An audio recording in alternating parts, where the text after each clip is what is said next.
What's up? Welcome to Crash Course Exam Cram AP World History Edition on Alex Academy. Make sure to subscribe if you haven't already and also to visit our social media. These videos are primarily for people who accidentally fell asleep all year and now you have to cram, or other people who just want to get a good review before the actual exam. This course is all about world history, understanding the stuff that came around the world before we came. There are many important skill sets, but if you want to skip to the content first, feel free to go ahead and skip ahead. There are many skills to have. For example, you might want to know contextualization. This is being able to tell what happened before a certain event. This really helps people understand that you know what happened surrounding different things in world history. Another skill set is comparison. This is being able to compare different civilizations and different types of people all around the world back in history. Causation. Many different things in world history happen for a reason, and to be able to explain what caused them and what these effects are for the future is really important. Also, continuity and change over time. This is kind of like causation, figuring out what has stayed the same from the past and what is continuing for the future. There are 6 different periods for world history as shown here, and this video will attempt to go through all of them. The exam structure is also something important to note. It's 3 hours and 15 minutes, so it's pretty long. There are 4 different parts. So Section 1, Part A is multiple choice, 55 questions, 55 minutes. You have to work fast. Section 1, Part B is short answer, 3 questions, 40 minutes, kind of like explaining multiple choice. Different types of short essays that you have to explain your answers for. Also, Section 2, Part A is a document-based 1 question, 60 minutes. And Section 2, Part B is a long essay, 1 question, 40 minutes. These are just suggested times. They're not actually individually timed. First up is the River Valley time period, from 3500 to 600. Some groups in Mesopotamia included the Sumerians, Babylonians 1 and 2. Babylonia 1 was led by King Hammurabi. 2 was the Chaldean Empire.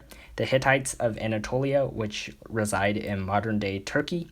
Assyrians, also Hebrews, who would eventually become the Jewish people and Israelites, Lydians, and Phoenicians, the Canaanites, who created much of our modern language as well in our alphabet.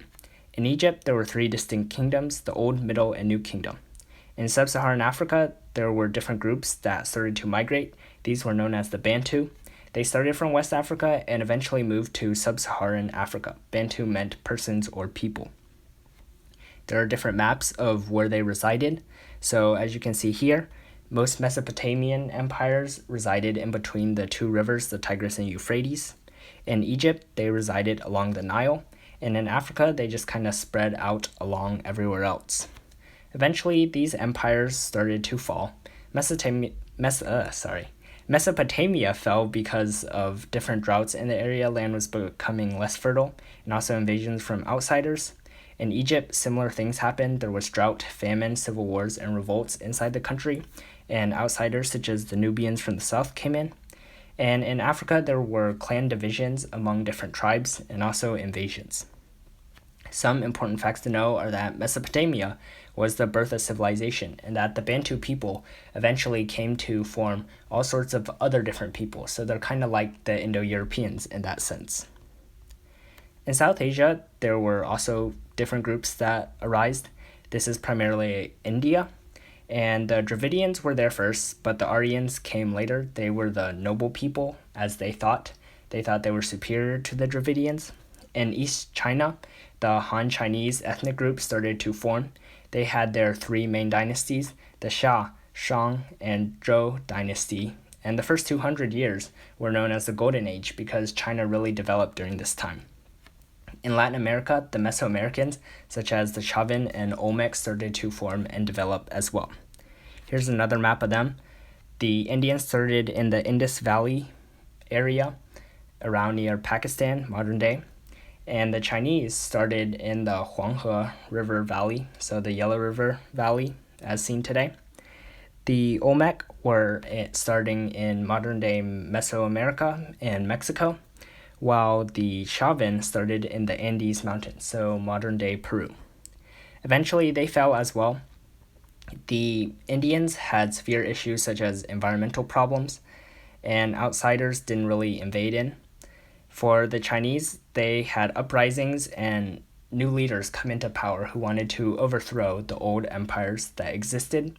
And in Mesoamerica, religious unrest, usually because of different religious leaders losing and gaining power, contributed also to their cause of fall. Some important facts to know are that the Aryans and Dravidians eventually combined much of their culture and script to form Hinduism. They also had concepts such as the Brahman, samsara, karma, and moksha. The Chinese had one of the first simple writing records. They expanded from 2,000 words to about 5,000 words today. And they also heavily traded jade, which was a big commodity for them at the time. For the Mesoamericans, they had important stuff such as jewelry, which represented much of their culture, and they also introduced irrigation to many different places, and this really helped them with farming. Now for some small details to know. So the Neolithic Revolution and Agricultural Revolution really began during this time. This was when people really started to domesticate crops and be able to become more stationary peoples instead of hunting and gathering all the time. The first civilization during this time was the city-state of Sumer, and many civilizations during this time, important fact, were built around rivers because this is where people could have water sources, and this was so they could survive and also to feed their crops, so their crops would survive to provide for them. Hammurabi in Babylonian 1 started different law codes known as the Hammurabi codes, and these were basically different codes that sort of provided guidelines for the people who lived there, and eventually many other city-states and kingdoms would adopt these as well. This was based on lex talionis, an eye for an eye, tooth for a tooth. Vibrant religions during this time also occurred in Egypt. The Egyptians had a Book of the Dead, which described the afterlife, a concept of what happens after life. There was also a lot of wealth and stability in Egypt that really helped them to grow into a powerful empire during this time. Bronze also developed during this time. Bronze was one of the first metals that people were able to create, and they used this not only to make sculptures, but also for some early tools. In Harappa and Mohenjo-Daro, in the Indus River Valley, these were two cities that formed in South Asia. They had very modern technology, for example, toilets.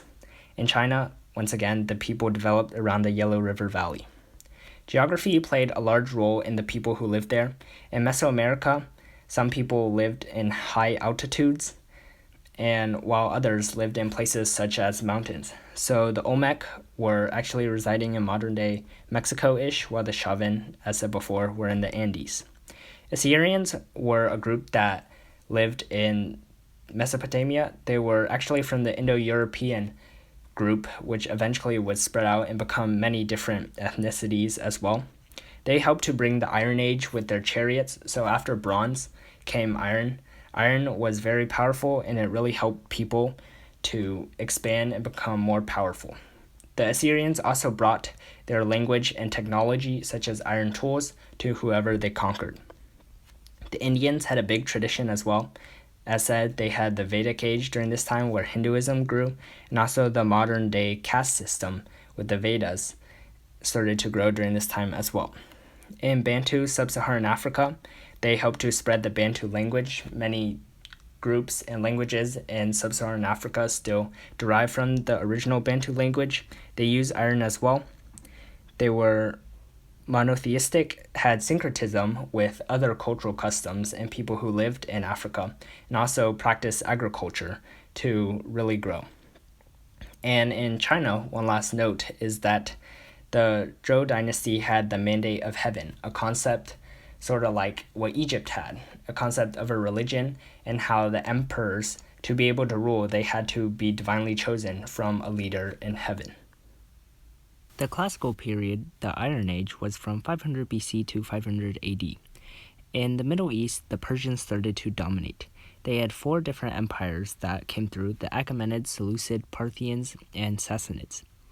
They ruled most of the Middle East and also modern-day Iran, and eventually also part of northern Africa as well. The Europeans also started to grow during this time. There were many different groups that would eventually become like Germanic groups, but the 2 main groups that were not Germanic were the Greeks and the Romans. The Greeks consisted of the Minoans and Mycenaeans who lived on the mainland and the surrounding islands, and there were two main cities, Sparta and Athens. The Romans had a monarchy, then a republic, and finally an empire, and they were also really powerful during this time. In East Asia, it was mainly the Qing dynasty and the Han dynasty that ruled. As you can see, they basically took over what the previous dynasties had left behind them. Eventually, these places started to fall in the Middle East because of revolting satraps. Satraps were the people in charge of different provinces in the Persian Empire and also failed wars. Also, Macedonia, which was northern Greece, started to gain lots of power with Alexander the Great. In Europe, much of the same thing happened. So there were civil wars that Greece was fighting in, such as the Peloponnesian War, and also population decline in Rome due to disease from Silk Road encounters also led to their decline, and once again Macedonian and other tribes started to come in and take over these areas. In East Asia, there was a lot of revolt because some people didn't always like the emperor, and rebellions as well, such as the Yellow Turban Rebellion, where people didn't have enough land, so they wanted to seize power and redistribute the land. And eventually, at the end of the Han Dynasty, there was a lot of disease, of course, via the Silk Road trading with Rome primarily. Smallpox, measles, and bubonic plague really grew during this time and took down these empires. There were also lots of important things that developed during this time. It's known as the classical period for much development in Europe during this time. Classical thinking, specifically in Athens, where there was a very vibrant art, theater, and political scene. There were three famous thinkers, Socrates, Plato, and Aristotle, who also developed during this time. Rome and Greece were primarily powerhouses during this time, and eventually Alexander the Great would come into power and take over much of these lands, including the Middle East and Europe, forming the biggest empire to this time period that had occurred. In China, it began with a period of warring states after the Zhou decline, and eventually it ended with three kingdoms. The Great Wall of China, of course, was also built during this time. Persia had much influence. They created a very large empire, and they were able to trade a lot with Europe and China, and they were kind of the middle trading partner between these two dominant areas. Over in the Americas, the previous two empires were replaced by the Mochi and Mochica, who resided primarily in the Andes Mountains, and also the Maya, who were taking over the Mesoamerican civilizations. So they were in the Yucatan Peninsula of modern-day Mexico, the Maya were. And in South Asia, there were new empires that came along as well. So South Asia is usually decentralized, but during this time, they were able to centralize once again. And it consisted of the Maurya dynasties and then the Gupta dynasties. In sub-Saharan Africa, it was basically the same as period 1. The Bantu people continued to migrate. Eventually, these places started to fall as well. There was lots of violence and civil war over in the Americas, and also population growth grew way too rapid and their food sources could not keep up. Also, climate change and environmental disasters took a big toll on these American civilizations.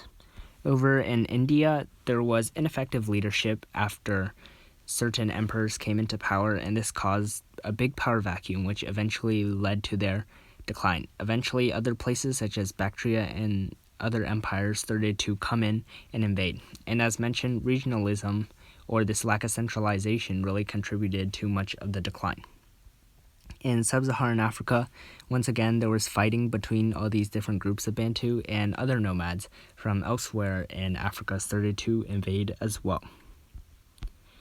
Other important information to know is that Alexander the Great's empire really stretched from Europe all the way almost to East Asia, but it was stuck in South Asia before it could get to East Asia. And his army didn't want to go invade South Asia, although it probably could. And eventually Alexander died, and so his army never really made it into South Asia. However, he did spread Hellenism, which is basically the mixing of Macedonian and Greek culture to many different areas around the world, from Europe all the way to Asia. This period was primarily categorized by centralized large empires that exhibited a lot of patriarchy. Men really started to gain power during this time, and it really showed with these large empires and large armies that followed. Trade was also a big deal during this time. The Silk Roads, such as the Royal Road from Persia and the Roman Road, helped to connect east and west and really facilitated this long-distance trade that had never been seen before. New religions and ideologies rose as well. One of these ideologies was Hellenism, of course, the blending of Greek and Macedonian culture, which also soon included Persian and Roman culture as well when Alexander the Great invaded all those areas. This eventually would include and influence the Byzantine Empire, which came later. There were many different cities that started to rise. One of the most famous was Alexandria, Egypt, which was named after Alexander the Great. And this was a big philosophy center, and it had a huge library that contained many of the world's famous works during this time. Over in Rome, new languages started to form, specifically the Romance languages. So languages today we see as Spanish, French, Latin. Well, Latin isn't really a language, but that's another story. And also Italian. These languages also rose during this time. In Rome, Greek was also heavily used, of course, because in Italy, Greece was basically just a next-door neighbor. Germanic tribes also started to form in Western Europe, and eventually these would become very powerful. These nomadic tribes, such as the Visigoths, eventually took over much of the Roman Empire as well in the end. Polytheism grew as well, but Christianity was really the big thing that happened during this time. And it's actually what we base this BC AD calendar off of extremely oftenly. It is really just the birth of Jesus and when he came, before Christ and after Christ, basically. Syncretism also occurred. The Romans were the biggest catalyst for Christianity, but they really didn't accept it at first, so the missionaries for Christianity had to syncretize some Roman paganism to make it more appealing to the Romans. Democracy grew, of course, in the famous city of Athens, where basically land-owning males could vote.